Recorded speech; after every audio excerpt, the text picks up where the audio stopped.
How do I become comfortable with sex with my partner after childbirth? That's a heavy one.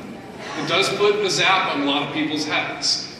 Yours, women, and also sometimes your male partner. This, your vagina, this thing that they've enjoyed so much in a very particular way, they, in some instances, just witnessed doing a very different thing. Women's genitals are powerful. They chew up semen and spit out humans.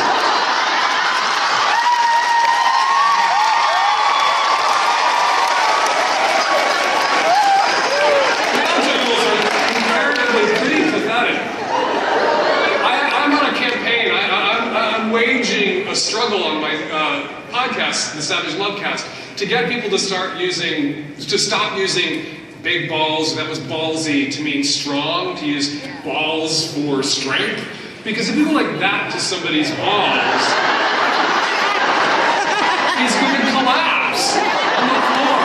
Balls are vulnerable. If you're ballsy, you're trembling in a corner. Right? I use, instead of not up, I use ova up.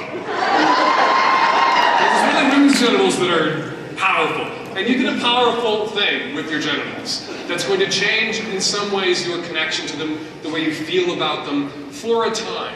What you need to do is will yourself to reconnect with your genitals with a focus on their primary function. What are our genitals' primary functions? Pleasure.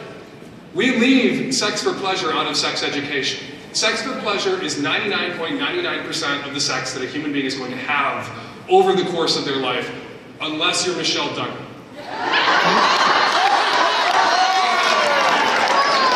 have a lot of sex, and we have very, very few babies, unless you're Duggan. What is sex for? Sex is for release, intimacy, connection, cementing a partner bond.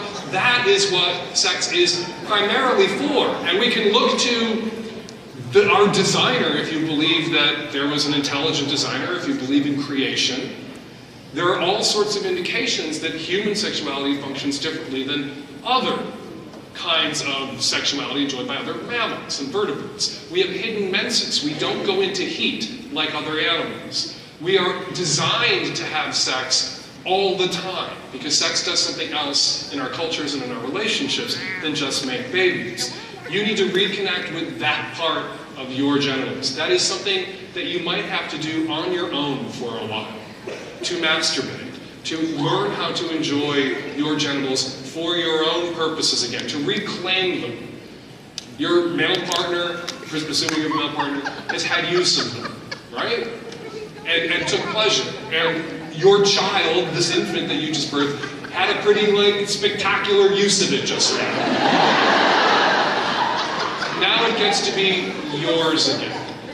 And part of learning to reconnect with your genitals may be accepting how different they are now, post-childbirth, if there is a difference. And relearning and rewiring your genitals, allowing time for new neural pathways to be carved between your genitals and your brain. Those neural pathways that are established when you first start masturbating, when you first start really enjoying sex, that connection that you make, you made that, you built that. And that can be disrupted by something as traumatic as childbirth, or other kinds of traumatic experiences. But you can reconstruct that, so long as you don't stop living in your body, owning it, and taking your pleasure from it. That's what your body is there for.